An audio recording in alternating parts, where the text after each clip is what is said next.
Okay, we're back, divas. We're back with part two Part two. of boundaries. That first part was general overview. We're going to get Yeah. more in depth in the emotional foundation of boundaries. This is super important. Yeah. It is almost overlooked. Oh, Yeah, greatly overlooked. greatly overlooked. I mean, go on YouTube and type in emotional boundaries, and there's not a whole lot on out there to choose from. And sometimes some of the things that are being said, you're just like, ee. But it's a very, very critically important topic that you are aware of and that you are basically putting into your dating, because otherwise Yeah. it can cause you a lot of pain and heartache. Now, do you have an example? Well, in my mind, the perfect example for me, we talked about it in the very first episode. On the very first date, when I would go out with somebody, I would tell them, do not fall in love.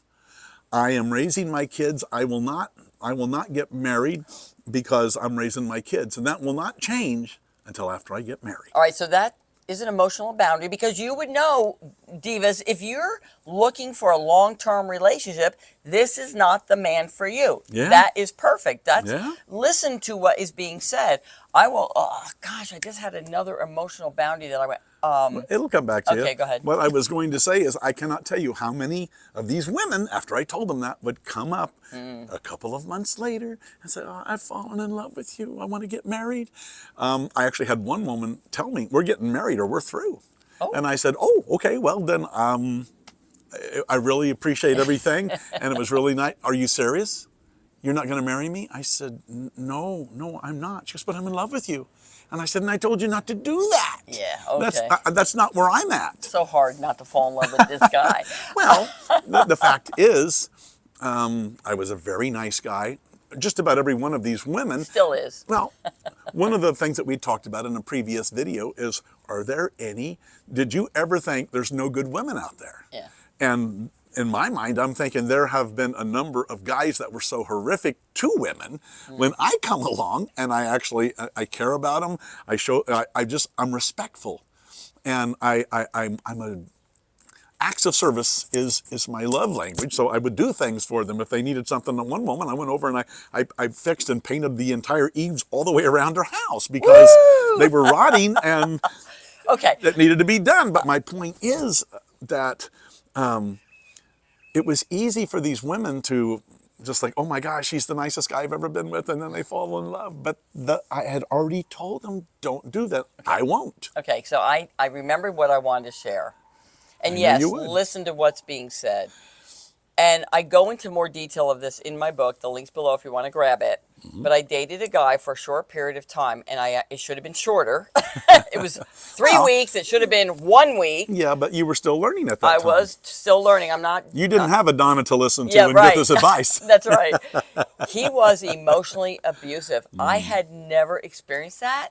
So I just kept tripping over my own feet. What do I mean by that? He would turn to me and say things to me like, by the way, you have a hair coming out of your nose. What? Right, so this kind of thing.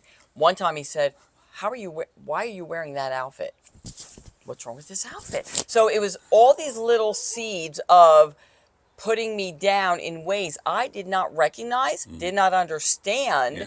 But I will tell you, he was my greatest teacher.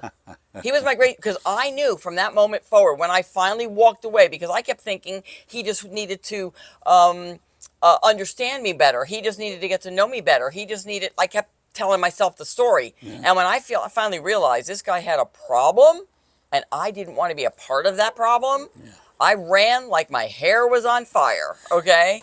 This was, but I recoiled for 9 months. I recoiled. I stopped dating at that point to cleanse myself, to understand, to step into my power again. It took me a while to build myself back up again.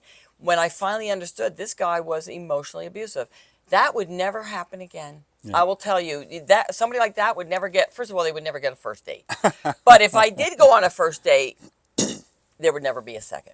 Well, also, divas, what popped into my mind right now, some of you You were married for a lot of years, you got a divorce, you're just now getting back into the dating scene, and your ex was verbally abusive, and it almost seems normal to you. It almost seems that, well, that's love.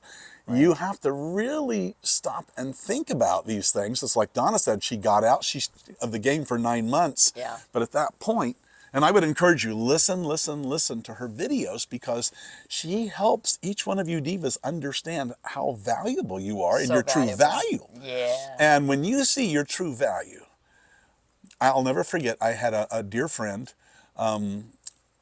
very abusive, verbally abusive husband. And I said, can I ask you a question? Wow. If somebody was treating your daughter that way, what would you tell her? Ooh. And she's like, oh, I said, well, then why are you putting up with it? Isn't Because you're teaching your daughter to put up with it. That's what you're doing. Right. And it hit her like a ton of bricks. Now, can I say something right of there? Course, of course. So in this situation, she was already married. Yeah. Whatever brought her to understanding of thinking that that was love is her, right? What we're trying to do is help you see in your first 4 dates, that's like the first 3 dates, to recognize, if you're looking for a healthy relationship, to recognize it before you go any further. You don't want to get to the point where you're married going, what did I do? Now, not everybody wants to be married. No. But well, even if you just fall in love, once you fall in love, it complicates things quite a bit.